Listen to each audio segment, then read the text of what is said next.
Those who don't know, in the ABCs of the business community, and Sandy can help me here, as I think you probably know, the two statewide business associations, Associated Oregon Industries and the Oregon Business Association, have merged.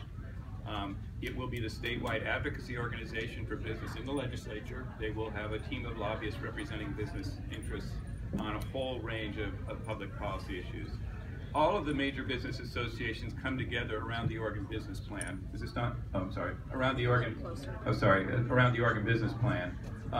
Sandy and her board chair. We have other regional boards represented. We have now the OBI board chair and executive. We're all represented on the business plan, and that's where we come together around economic strategy and the broad policy agenda. We expect OBI to translate that policy agenda into specific legislative asks and advocacy. And I think what you're going to see is a more effective, united business community out of this work is fundamentally what I think where we're going. And as part of that structure, we are building out regional capacity to make sure we're hearing the specific issues from each region so we can inform the policy debate at the state level on those regional issues. We're doing that both through the business plan and the way they're organized in that business association. Thank you. Yeah. Sandy.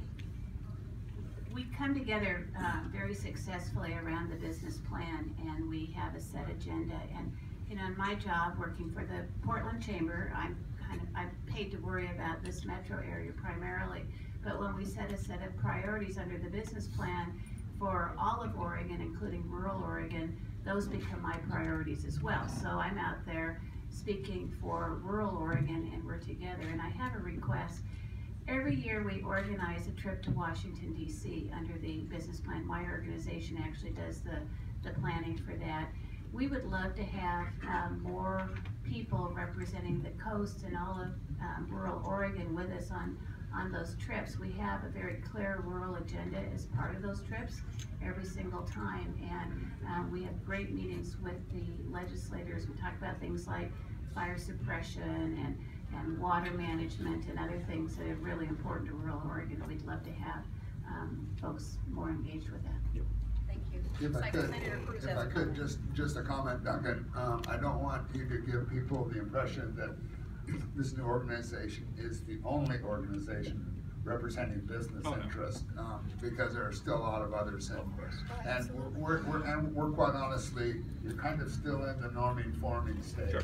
And it's going to be interesting to see how all this fits together. My sense is that by the next long session, you'll be on the ground fully running by that point in time. Yeah, that's absolutely right. Senator Johnson.